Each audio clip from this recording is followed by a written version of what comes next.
Over the years, we've gotten really good and unique destinations that us Guardians explore in the world of Destiny 2.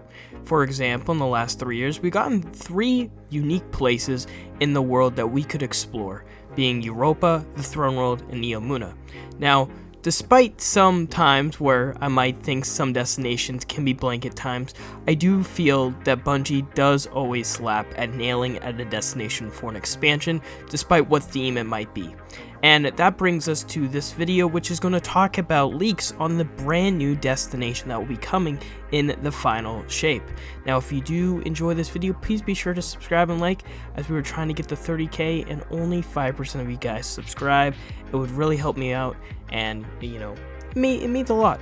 And click on our latest video, as we are doing a final shape giveaway if you're interested in that. But now let's get right into it. So we got our leaks over the last couple of weeks on the new destination, but I haven't made a video on it, and this is going to be a small video about it, so here we go. So as you guys know, we had our teaser trailer with Ikora and Cade a couple weeks ago about the final shape, of course teasing us on August 22nd when they do the showcase event that they'll show off what final shape will be like. And the new destination, as many of you know, will be inside the Traveler, so that's like our basic fact that we know for sure. And in terms of knowing what's going to be inside it, here's what we got. So surprisingly, this location will be the most open world location Bungie has ever attempted before in Destiny 2. And we've gotten very big locations. I think what the biggest location in the game is like EDZ and Dreaming City by far. Those are really big destinations. And if this leak is to be true, which it is from a very credible source being Liz, then Bungie might be on par to be making this the biggest destination we've gotten. But time will tell on that front. Remember, Final Shape sort of has been on the works for a couple of years now, and you could even argue that it was a part of Destiny 3 if Bungie was really going to do that, if Activision was still in charge. So who knows how long this place has been in the works, but it's something cool to think about. Now, again, the main point with the Final Shape expansion is that, the Final Shape is the collapsing of all time and space into each other. That is like the basic fact, and over the seasons, we'll kind of learn that as the Witness, does that goal. That's what it's in pursuit of, and it's special for us to know that because the destination might revolve around, that Final Shape type aesthetic. Now, you're probably wondering, what does that mean?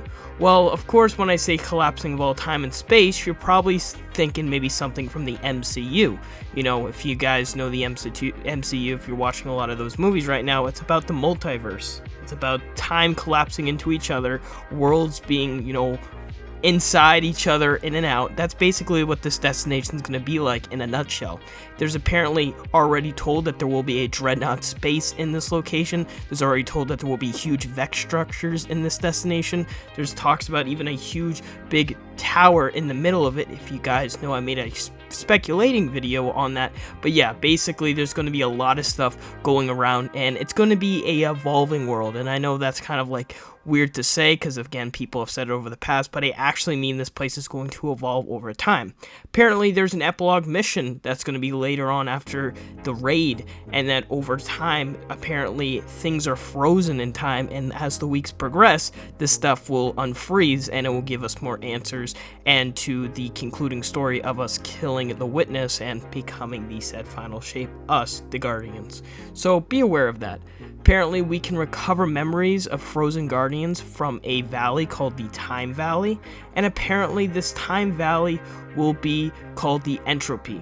Now, that makes perfect sense. As you guys know, there's a huge river in the still with Ikora and Cade looking out. Of course, above that is the portal from what the Witness has opened up at the end of Lightfall. So it's good to know because, a valley is kind of probably what the basic foundation of the destination will look like. But with so many things going on, maybe in the skybox and things going around the place, like, again, the Dreadnought and Vex structures, you're probably going to be all over the place. And that's kind of what it's going to be like. Of course, Cade will be appearing as in this destination in the expansion, but I don't know who the vendor is. I don't think it will be Cade, but just to know that Cade 6 will act as a guide in the Time Valley only returns inside of it. It's sort of a send-off, but it's not fully him returning, so he could possibly be the destination vendor. Remember, it's always going to be a given that there will be a destination vendor, and there will probably be, you know, couple strikes, and of course going to be maybe a new public event. In terms of strikes, I really want to say 2, but I know this is kind of speculating on this point. I know we don't really know on this, because Bungie has gone in the past and made, you know, 3 strikes for a destination, and then made 1, then made 2, and then made back to 1. So time will tell. I know there's going to be absolutely, for sure, at least 1 strike, but it's something to really think about as we go on, because if Bungie is going to make this the most open world destination, then they better, you know, add a lot of activities to it, and they might not, you know, want to make it so dead and desolate, because Neomuna can be thought by many to be a desolate location, as it's just not hitting the benchmark as it should have been. So let me know your thoughts on Neomuna. But yeah, apparently Rolk and Nezarec will be appearing in this location. I apparently said in my last video or a couple videos ago that if Cade was going to come back, then that makes it so Rolk and Nezarec could come back. Anyone who died in the last couple of years could come back, and that is obviously going to maybe happen with one of the most, you know, awesome characters in the Destiny universe, and it looks like Savathun will be appearing in this location as well. But yeah, that sums up the video. I just wanted to say some little things, because I know this new destination is something that's on you guys' mind, and we'll learn more in about 2 months about it, but I cannot wait to see what happens. Again, if you're interested in a Final Shape giveaway, please be sure to click on the video, my other video that I did yesterday, and subscribe for more Destiny 2 content. And other than that, I will see you guys on the next one. Bye guys.